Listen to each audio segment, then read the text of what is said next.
Thanks, Mike. For our next panel, we're going to hear about the government and industry and how we work together in partnership for biosecurity readiness and response under the Government Industry Agreements for Biosecurity, or GIA, as I'm sure you've heard us refer to.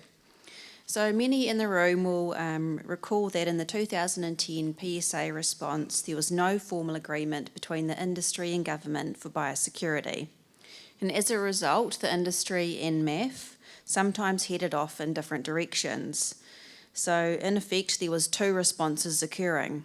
There was a local response led by industry, and there was a Wellington response led by the government, or MAF at the time. In hindsight, although that we found out that PSA only affected Kiwifruit, there was also lots of opportunities that we could have learned from other sectors and their experiences with biosecurity. But this has now all changed, as we can see by all of you here in the room, that we now work together. So by 2014, New Zealand's biosecurity readiness and response operating landscape had significantly changed with the introduction of GIA. So GIA means that industry has shared decision making and we share costs for biosecurity readiness and response activities for which we benefit. So this was a significant change from the previous model where the government did all of the activities, made most of the decisions, but they then paid the costs as well.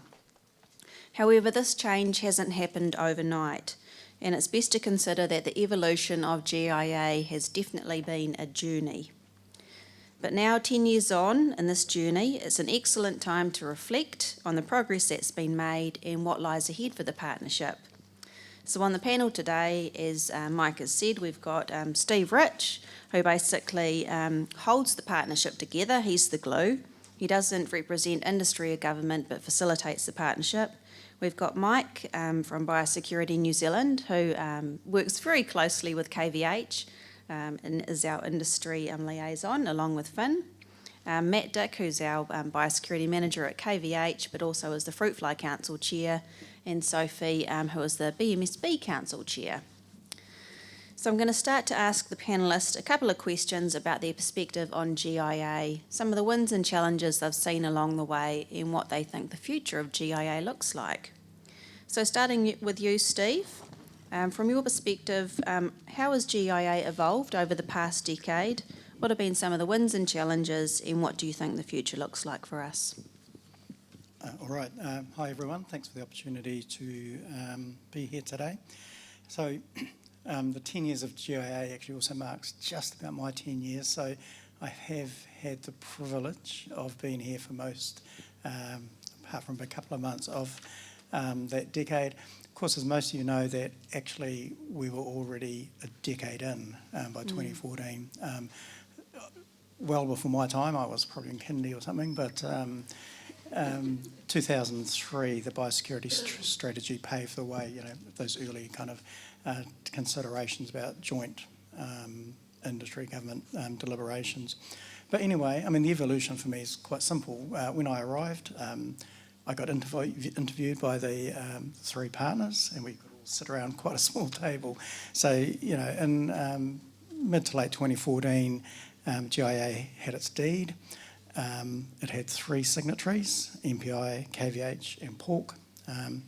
It had agreed principles, so it was really a principles-based agreement that we had, and a blank slate. That really was it. As I said, there was 10 years leading into that point, but it really was a kind of the beginning of a journey. So look, evolution-wise, now, today, there are 24 members. The maths is a bit dodgy, but about 95% of the primary production of New Zealand is now represented around the GIA table.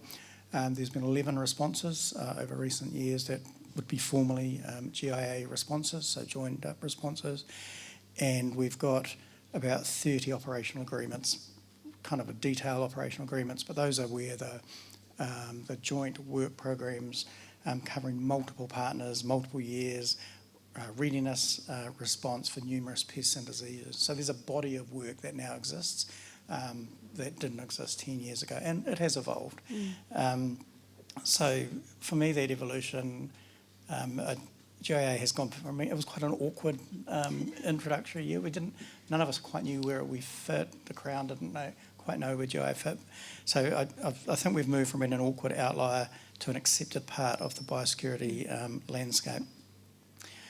Wins and challenges along the way. It is a slog, right? So I could list quite a few challenges, but More wins than challenges. well, 2 steps forward, right? For me, it is a mix of quite specific things that only I might love and think of them as wins, but never mind. Obviously, the first signing of the deed, that was the kind of key milestone, and here we are 10 years later. MPI and KVH taking that leap of faith back in the day to sign the deed. The fruit fly operational agreement, again, very a point of detail that was developed through 2015, signed in 2016. Yes, a specific agreement for a specific thing, but it forced us all to answer some of the questions that we just couldn't answer around the GIA table. There's been, as I said, 11 responses, but ones that really moved GIA forward. The fruit fly, the 2 responses actually, 2015 and 2019, again, just kind of solidified GIA processes. And in 2019, you and your colleagues were sitting around the table, you were paying some of the bill. Some of you probably still are paying some of the bill, but it really was a kind of pushing GIA forward. At a high level, I guess what I've also seen, and if I think about wins, and we just heard it mentioned before, actually, the just relationships and collaborations that now exist across the system, a huge building of capacity and capability across the system, where I think I started, there might have been 1 biosecurity manager, maybe 2. There are biosecurity managers just across all the partnership. There's research programs, there's training undergone. So, there's just a kind of a whole lot of stuff happening that didn't happen before. This year we have, for the first time, had the partnership agree a strategic framework, so a strategy for GIA going forward. And that just in itself is the partnership, probably for one of the first times actually collectively agreeing it is here to do a thing together and working out what that is. So I think that the strategy really sets us up for that next 10 years. Challenges, the big challenge that I see, I think, is it's the alignment of interests. GIA as a construct assumes there's government and there's industry, but we all know, and I now know very well, industry is a hotbed of different interests and drivers, pests, diseases, risks, funding, you name it, politics, and we've got 23 of them, and aligning those interests and trying to get an agreed way forward really can be quite challenging, and it is a journey. And quickly looking ahead, I think it has been an evolution. Even though we're now 10 years in, GIA is not complete. We're still finding new things every week. So I would expect, we're focused at the moment on creating a more stable funding environment for partners, streamlining and coordination across our various activities, looking at the role of Māori across GIA activities. And so things like that will continue to be done. I think we'll find a way to bring the remaining non-signatories into the tent. There's not that many, but they are significant. I think we need to make sure we're filling in the gaps. Not all industry groups have the same level of outcome, and it reflects a variety of things, but we need to be really careful to ensure that the partners that joined GIA for a reason are getting the benefit of that. And for me, the big thing is just leveraging the power of the collective. When we get everyone in a room, well, it is 95% of production. It's the government. They're in a partnership together. Everyone's got skin in the game. It's a really influential thing. So thank you. Thanks, Steve. Matt, as an industry representative on the Fruit Fly Council, what has your experience been? Thanks, Leanne. So I think the single biggest thing that stands out for me is the building of trust. Right at the start of GIA, it was quite a new thing, industry and government working together under this agreement, and there was a bit of an us and them mentality, I think is fair to say. So industry was a bit nervous about what we were signing into. From a fruit fly perspective, we'd been through a golden run, if you like, of 16 years of no post-border detections from 96 to 2012. And then suddenly in the 3 years leading up into signing GIA, we had 3 in 2 years. So what does the new norm look like? How many of these detections are we going to have? Is MPI really doing everything they need to at the border? All these sorts of questions were being asked. And then I think on the other side of the fence, we had, can industry be trusted with all this information that we're giving them and that sort of thing. So we've seen absolutely over time that we are much more of a team now. And this trust has been built over time, and we're very much a partnership working together for the same biosecurity outcomes. We've had wins and challenges, the responses, the post-border detections, as Stu mentioned earlier. This is part of the system. We do have these traps out there for a reason.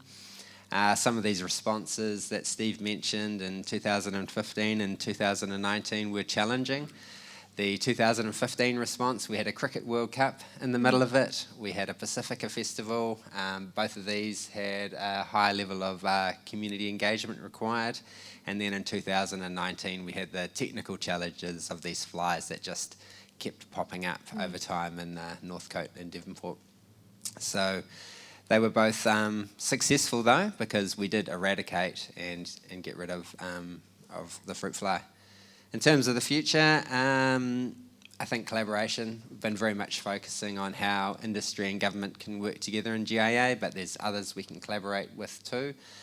From a fruit fly perspective, Australia, our big brother across the Tasman, they've got a lot of experience in dealing with fruit fly, and a similar country from biosecurity risk management as well. So great to have Danny with us today to share some learnings from across the Tasman, and looking forward to his presentation later today.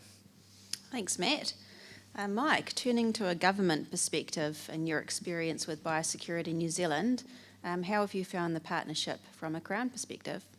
Thanks, Leanne. And thanks, KVH, for the invitation for today.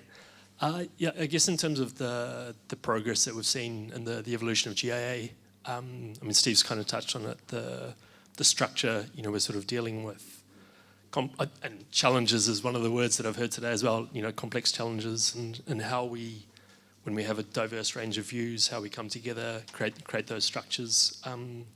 So I think that there's been a lot of progress made there, which has allowed us to actually just get on and do some of the work. Sophie will probably talk about maybe Xylella and BMSB, but I think about the Lepidoptera working group, for example. So we have, a number of industry partners involved in the working group. We have hundreds of potential exotic moths and butterflies that we're all worried about. How we come together and actually decide on how we're going to do the work, splitting it up. It's kind of a lot of progress made in that space. Wins probably, those structures that are in place, things like it sounds boring to a lot of people, but even just like the Crown indemnity. So having something which it was a big challenge, I guess, in the beginning of GIA. Industry concerns about not having the same sort of coverage as government officials that are involved in responses when it comes to decision making. And then also, Matt's kind of touched on it, the responses. So responses are tough and messy environments, but I think having those relationships, having industry involved in responses, there's been some really good examples of where industry just having their know-how, their knowledge, being involved in responses has been a massive benefit, and probably even exercises. It's a great way. We'll see it tomorrow. Sort of ensures that kind of joint understanding of how responses are run, and it takes a little bit of that messiness out of responses.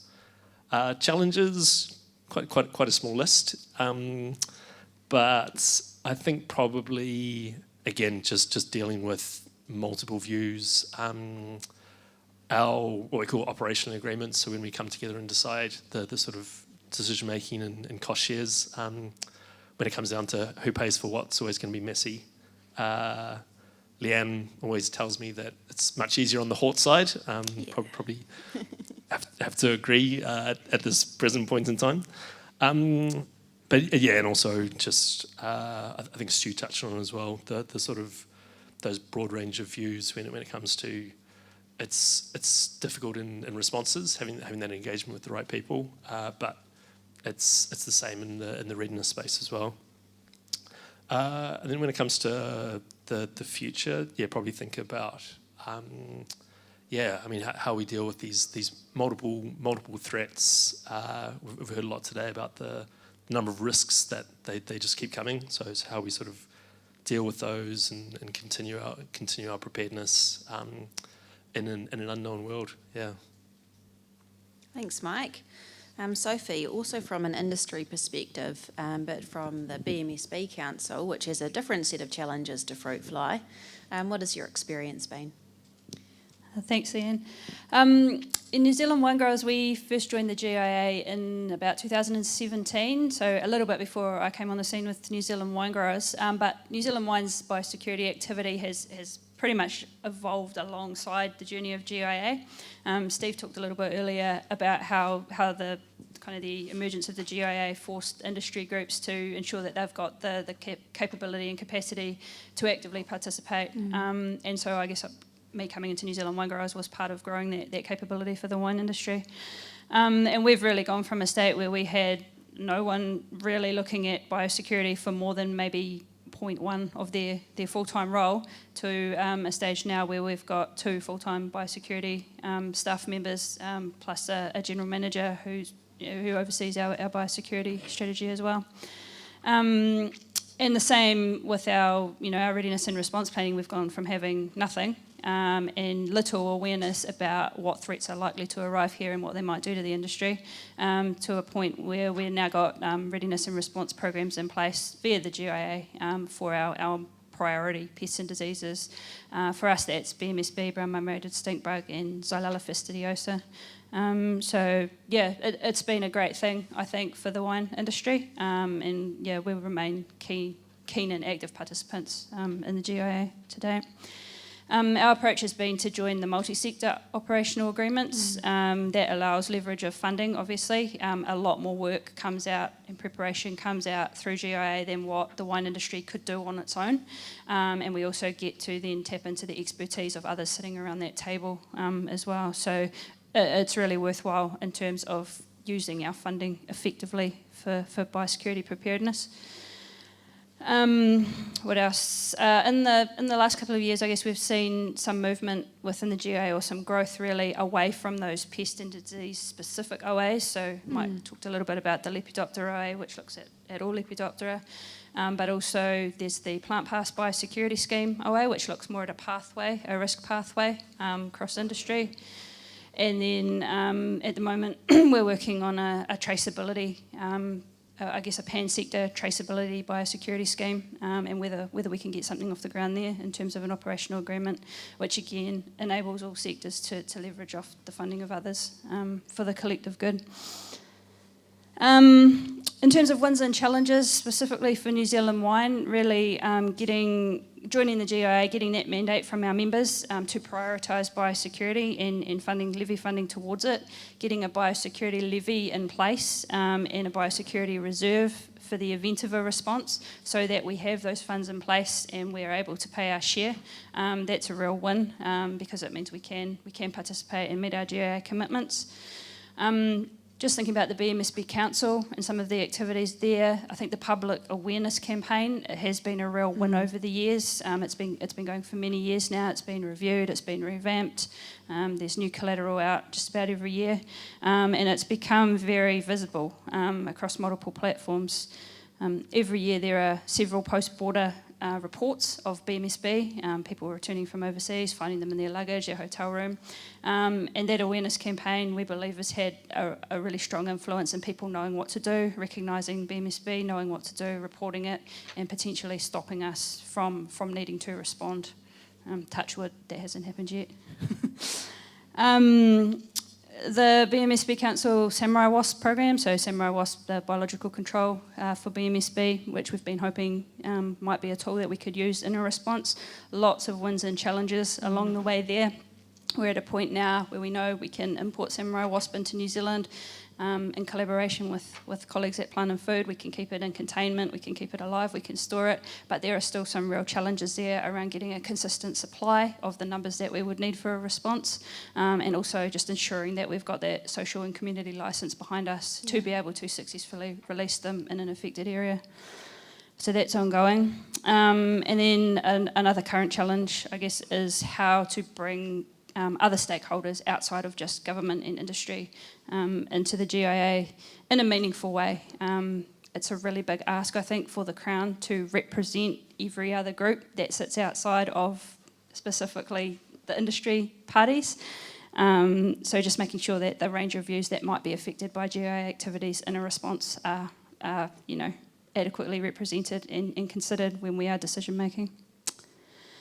In terms of the future direction of GIA, similar to Matt, I think looking more towards international collaboration. For the BMSB Council, we have established an MOU with Chile, who have a BMSB population over there, not widespread yet, we think. And so that provides us some really great research opportunities for testing tools and ways we might respond, and additionally it helps them as well to manage their incursion. So we're looking to do some continuing work, hopefully over several years with them. Australia also, hoping to work more closely alongside and align our readiness activities with Australia. I think also other groups that look at biosecurity and some of the pests and diseases that we're really focused on, like B3, there's probably a lot we could probably collaborate a lot more closely with B3, to really make sure that the benefits are being felt more widely than GIA, but also, it helps us with using our funding in a better way. And then just continuing to seek efficiencies across the various OA councils that we already have. Most sectors are at a point now where joining more OAs, it means more meeting time, it means more resources needed. It takes up quite a large part of the work program. So I think now we're at a point where how can we consolidate that a bit more and find those efficiencies between the different groups. So where we're all, particularly where we're all working on similar areas of readiness. So some areas where that might be in things like public awareness and maintaining social licence to operate. Can we collaborate more across the range of pests and diseases rather than doing that in the BMSB Council, in the Zolala Action Group, in the Lepidoptera Working Group? Yeah. I think that's it. Okay, thanks, Sophie. We won't go to the floor for questions because we are running behind on time, but I will just ask each of the panellists to keep the microphone, Sophie. Just a closing comment about what is your take-home message about GIA for the audience. Just a short comment. Short comment. I think, like I said before, we're fans of the GIA. It's been a really good thing for our industry. And I guess just an extra point that's been a real benefit for us is that the collaboration and the relationships that we've built around the GIA table have had benefits for the industry outside of direct biosecurity readiness and response as well. We've got relationships with a whole range of other industry sectors. We can talk to them about things like emergency response, about agrochemicals. We can combine on submissions. There's just a whole other range of benefits that come alongside it as well. Thanks. I think probably just reiterating that point around the fact that, the importance of relationships when we're dealing with such complex challenges. I think having those relationships in place in advance, it just kind of solves that little bit of the puzzle, which has the potential to sort of detract from the importance of responding and operations on the ground. So, yeah. Thank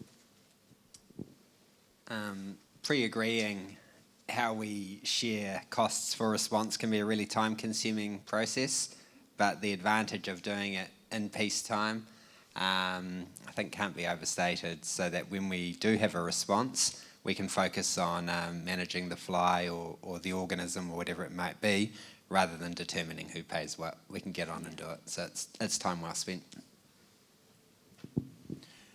My closing message is for you guys as a sector, the kiwifruit sector, to take a bow as we mark 10 years of GIA. It has worked, and we wouldn't be here without the role that the kiwifruit sector through KVH has played. The Crown as well, of course, has had a leadership role, but from an industry point of view, you've been there since before day one. You took the leap of faith, signing the deed, and it really was a leap of faith.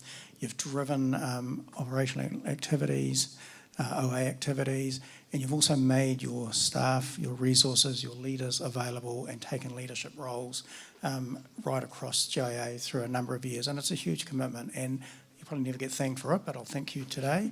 And the way you mark it is, you remember the 2019 fruit fly response when you had Stu Hutchings being interviewed on TV as the kind of representative of that response. And that's just an illustration, A, of how the world had changed, and B, the role that you guys have played. Thank you. Thanks, Steve, and thanks to all our panellists. If you do have questions for them, please approach them at lunchtime, but otherwise join me in thanking the panel.